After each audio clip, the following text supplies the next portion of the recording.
रूस और यूक्रेन की जंग के बीच पीएम मोदी जेलेंस्की को शांति का संदेश देकर अब वापस भारत लौट चुके हैं। पहले पुतिन और फिर जेलेंस्की से मुलाकात कर पीएम मोदी ने यूक्रेन जंग में भारत का जो स्टैंड है वो एकदम क्लियर कर दिया है। तो ये जो यात्रा है ये किन मायनों में खास है, आइए समझते हैं हमारे एक्सपर्ट संदीप त्रिपाठी जी से। संदीप जी, आपका स्टूडियो में बहुत बहुत स्वागत थैंक है। यू। सर, सबसे पहला सवाल जो मेरे हिसाब से सबसे इंपॉर्टेंट है वो ये है कि ये यात्रा कितनी महत्वपूर्ण है, और ऐसा कई जगह सुना जा रहा है कि पीएम मोदी जो वहां गए हैं वो एक दबाव के चलते गए हैं, तो ऐसा कुछ है? देखिए, सबसे इम्पोर्टेंट पॉइंट ये है कि भारत की विदेश नीति इस समय तो किसी भी तरीके से दबाव में नहीं है। Multi based alignment, issue based alignment जी। और स्ट्रेटेजिक ऑटोनॉमी, ये हुँ। जो थ्योरेटिकल फाउंडेशन है भारत की फॉरेन पॉलिसी के, ये अपने क्लाइमेक्स में है। हुँ, हुँ, हुँ। और जहाँ तक अमेरिका की बात है, तो आपको थोड़ा-सा मैं 2 साल के पूरा डिकोड करना चाहूँगा कि यदि यदि एक एक स्कॉलर्स का स्कूल ये कहता है, थॉट ये कहता है कि ये दबाव में यात्रा हुई है, तो ये पॉइंट अपने आप में इसलिए पॉइंटलेस है क्योंकि फरवरी 2022 से लेकर के जितने भी यूएनओ में जितने भी प्रस्ताव लाए गए जी। रशिया के खिलाफ, हुँ, हुँ। भारत ने इस हर प्रस्ताव पर अब्सटेंशन किया है, ओके। पहली बात। तो ये कह सकते हैं कि ये भी यदि दबाव होता तो हम शुरू में ही दबाव में आते, जी। और कहीं न कहीं रशिया को क्लियरली ये हमने इंडोर्स नहीं किया है कि ये इन्वेजन है, क्या है, हुँ, हुँ। ठीक है। अब्सटेंशन रहा है और that is also part of strategy.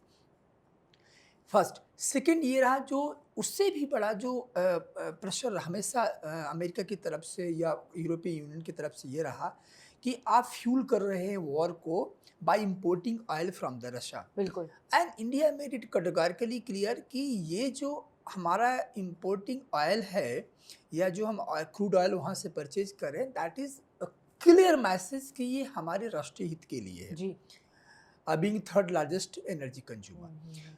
तो इस पॉइंट के ग्राउंड पर हम कह सकते हैं कि इंडिया की फॉरेन पॉलिसी में जो टॉप एजेंडा में है उसका राष्ट्रीय हित नेशनल इंटरेस्ट है। यहाँ पर हमने सारे दबाव को साइड में किया। एक दूसरा पॉइंट इसका सबसे इम्पोर्टेंट ये है कि जब 9 जुलाई को आदरणीय प्रधानमंत्री जी मास्को पहुँचते हैं और पुतिन के गले मिलते हैं, जी। तो उस समय जेलेंस्की खुद ये कहते हैं कि एक दुनिया का सबसे लोकतांत्रिक देश के नेता हुँ। एक खूनी नेता के गले मिल रहे हैं, ये हमारा दिल तोड़ने वाला है। जी। तो कहीं न कहीं एक बेचैनी थी यूक्रेन में, और अमेरिका और एग्रेशन में आ गया। बिल्कुल। तो फिर जब ये यात्रा शेड्यूल हुई तो फिर ये कहा जाने लगा कि ये दबाव में आ गया। आपको बता दें, ये यात्रा it was more than the no balancing act. हुँ, हुँ, मैं हुँ। हमेशा इस बात को मानता बिल्कुल। आया हूँ कि India does not believe in balancing, India is engaged not entangled.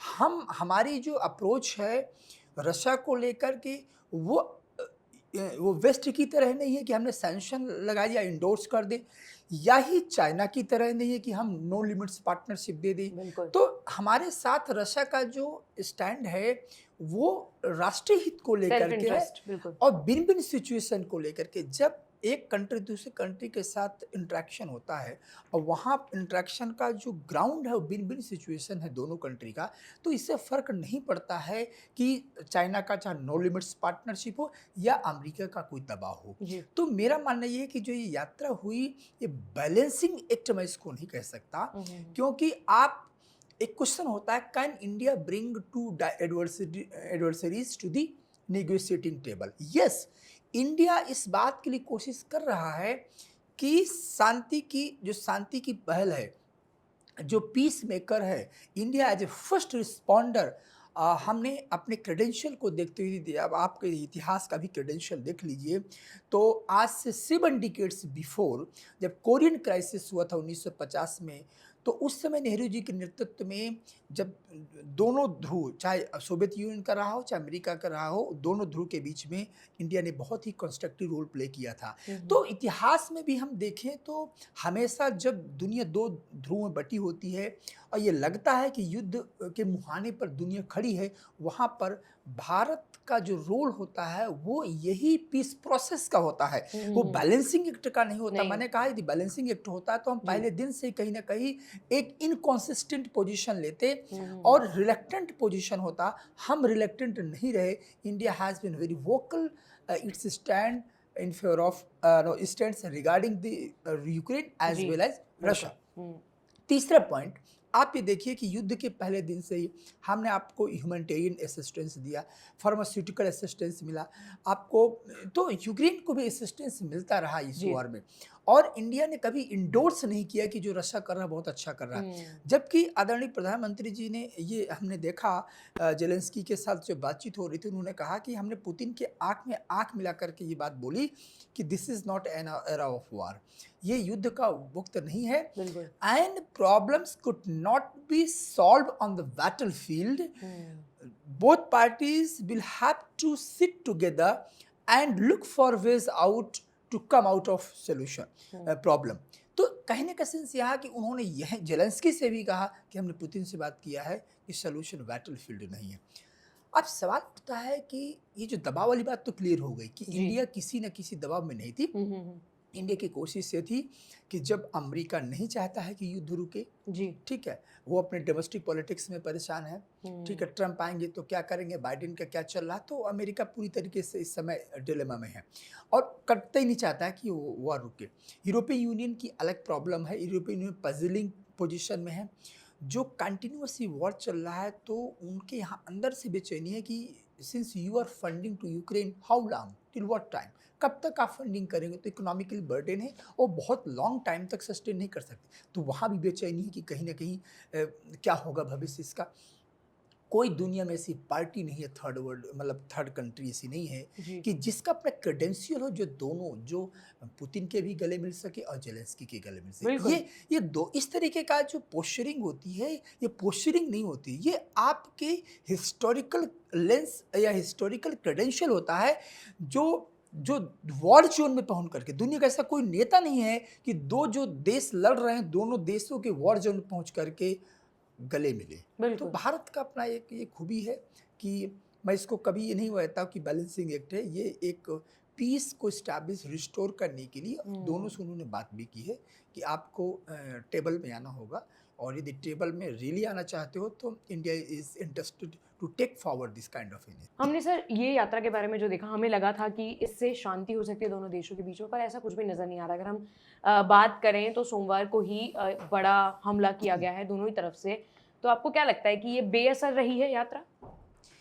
देखिए, अंतर्राष्ट्रीय राजनीति में जब इस तरह की कोई विजिट होती है तो we should not expect something radical shift will take place over the night. That is not, ये कोई अमेजन का ऑर्डर नहीं है कि आपने ऑर्डर दिया और डिलीवरी बॉय आया और आपको दे गए चला गया है, ठीक है ना। तो जैसे जेलेंस्की यही चाहते हैं, जेलेंस्की मोदी जी से कह रहे थे कि ऐसा है कि आप जो रशिया को फंडिंग करते हो in terms of buying purchasing oil, तो ये बंद कर दीजिए और थोड़ा यूक्रेन के साथ खड़े हो जाइए ठीक से। जी। मतलब वो चाहते हैं कि push the button and and the war. ये अंतर्राष्ट्रीय राजनीति में pre mature diplomacy, pre mature stand होता है। इसलिए जेलेंस्की का खुद मजाक होता है कि वो जिस तरह की उनकी डिमांड होती है वो एक डिप्लोमेटिक मेच्योरिटी नहीं कह सकते हैं। तो ये कहना कि जैसे ही प्राइम मिनिस्टर मोदी वहाँ से आते हैं और इसके बाद फिर से और एग्रेसिव ले लेता है युद्ध का शुरू, तो ये मुझे लगता है कि ऐसा होता है क्योंकि फॉर द टाइम बिंग दोनों पार्टी के बीच में आप मीडिएटर के रूप में तो होते हैं, लेकिन जब दोनों पार्टी अपनी पोजीशनिंग से पीछे हटने के लिए तैयार नहीं है तो फिर आपका जो मीडिएटर के रोल में है उसकी बहुत बड़ी भूमिका नहीं रह जाती है। एटलीस्ट बात ही कर सकते हैं। और इसीलिए जब वहाँ से वापस आते हैं तो फिर इसके बाद आपने देखा कि ये जो और इंटेंसीफाई हो गया और रशिया और यूक्रेन का जो जिस समय का जो दौर है, ये पिछले 2.5 साल में सबसे बहुत ही सेंसिटाइजेशन का दौर है वॉर को लेकर के। तो एक तरह से मैं ये कह सकता हूँ कि यस, पॉज करने की कोशिश की गई और ये दोनों पार्टीज़ को समझाने की कोशिश की गई कि दुनिया में ऐसे कोई कंट्री नहीं है जिसका अपना एक स्टेक हो, क्योंकि भारत एक स्टेक लेकर जाता है। मैं हमेशा कहता हूँ कि आप राष्ट्रीय हित को लेकर, even as a responder, as a peace maker का भी एक अपनी भूमिका है, भारत के राष्ट्रीय हित है, बिल्कुल क्योंकि ग्लोबल साउथ को रिप्रेजेंट इंडिया करता है। और ग्लोबल साउथ से ऐसा कोई कंट्री नहीं है जिसका दोनों के साथ अच्छा, मतलब किसी कंट्री में इतना वेटेज नहीं है, क्रेडेंशियल नहीं है कि दोनों के साथ एक अच्छे रिलेशन हो। जी तो चूंकि India is enjoying this kind of strategic economy and emerge as a sweet strategic spot, तो दैट इज़ वाई कि पुतिन वहाँ, सॉरी, मोदी जी वहाँ जाते हैं, कोशिश करते हैं, लेकिन जेलेंस्की के मन में ये है कि मैं रशिया को जीत लूँगा, और पुतिन जी के मन में ये है कि हम यूक्रेन को कब्जा कर लेंगे। तो दोनों की सोच कहीं ना कहीं ये एग्रेसिव और पोलराइजेशन की है, और जो सोल्यूशन की नहीं। बिल्कुल तो कितनी भी क्यों यात्राएं हो जाए, यात्राओं से युद्ध नहीं रुकते हैं, यात्राओं से रास्ता निकल सकता है, और ये डिपेंड करता है कि पार्टी तैयार है कि नहीं। तैयार है कि नहीं। बिल्कुल आपने सर यात्रा की बात करी, तो यात्रा में जो सबसे मेरे हिसाब से सबका जो ध्यान था वो ये था कि पीएम मोदी और जेलेंस्की के बीच क्या बातचीत हो रही है, तो इस बातचीत से जुड़ी कुछ खास बातें बताइए। देखिए, बातचीत में जो मीडिया के थ्रू जो इन्फॉर्मेशन ये मिली कि सबसे पहले तो जेलेंस्की के सामने आदरणीय प्रधानमंत्री जी ने ये बात रखी कि ये जो पीस प्रोसेस की जो पहल है, ये आज से नहीं, हम 2 साल पहले से ही करते आए हैं। और जब पूरा कलेक्टिव वेस्ट फ्यूल कर रहा था अमेरिका लीडरशिप में, और इधर पूरा China, Russia, north Korea, Iran, इनका अपना ग्रुप था, उन्होंने क्लियर कहा कि India was not neutral. India neutral नहीं था, हाँ, India was having its own side, India की भी अपनी साइड थी, जी और वो साइड थी पीस की। वो ये बात उन्होंने क्लियर उनसे बातचीत में बोली कि हमारी एक पीस की साइड थी, हम शांति का पक्षकार हैं। If you are really interested to come on the table, you are most welcome, we are here to play such kind of role. बिल्कुल ये उन्होंने कहा कि हम इस रोल के लिए हैं जो किसी कंट्री के पास इतना क्रेडेंशियल नहीं। तो एक बात तो ये है कि बताने के लिए कि you are not the first, I had kind of conversation with Putin first. Second, अब फिर जेलेंस्की साहब की बात आते हैं, वो ये कहते हैं कि देखिए, आप ऑयल परचेज करना बंद कर दीजिए। जेलेंस्की ये नहीं जानते हैं कि अंतर्राष्ट्रीय राजनीति में हम चाइना को दिखा करके कि चाइना का नो लिमिट्स पार्टनरशिप है, Russia is getting close to China and बिल्कुल पाकिस्तान, हाँ जी तो आप वहाँ जा रहे हो तो इसलिए आप हमारे साथ आओ। India made it categorically clear कि देखिए, ऐसा है, चाइना का थ्रेट मत दिखाइए, रशिया और इंडिया का जो बायलैटरल रिलेशन है बियॉन्ड कैलकुलेशन है, बिल्कुल बियॉन्ड कैलकुलेशन, और उसका बेस है दोनों का म्यूचुअल इंटरेस्ट। तो एक ये बात क्लियर हुआ है कि उन्होंने इस बात को आदरणीय प्रधानमंत्री जी ने कोशिश की समझाने की जेलेंस्की को कि ये जो प्रपोजल है आपका कि ऑयल परचेज करना बंद करें, बहुत ही वन साइडेड और प्रीमेच्योर है। थर्ड पॉइंट क्या है, जेलेंस्की चूंकि जून में एक वर्ल्ड पीस समिट हुई, ग्लोबल पीस समिट हुई स्विट्जरलैंड में, and India didn't show any kind of enthusiasm to participate in that summit, because हालांकि इंडिया ने अपने एक सेक्रेटरी जो फॉरेन अफेयर्स के वो गए, लेकिन कोई हाई प्रोफाइल जैसे फॉरेन मिनिस्टर, प्राइम मिनिस्टर, इस तरह के कोई व्यक्ति वहाँ नहीं गया। उसका मैसेज ये था कि since Russia was not part of that summit, India strongly believes two party has to sit together. जब तक आप दोनों नहीं बैठेंगे तब तक थर्ड पार्टी, आप अपने जॉइंट डिक्लेरेशन कर दिया, एक पार्टी है ही नहीं है, how can you expect peace? आप अपने तरफ से ही पीस का डिक्लेरेशन कर दिया, बिल्कुल हाँ, और जिसके साथ पीस होनी हुआ है ही नहीं है। बिल्कुल तो इस पॉइंट में भी उन्होंने कहा, जेलेंस्की ने इनवाइट किया कि नवंबर में India can host such kind of global peace summit.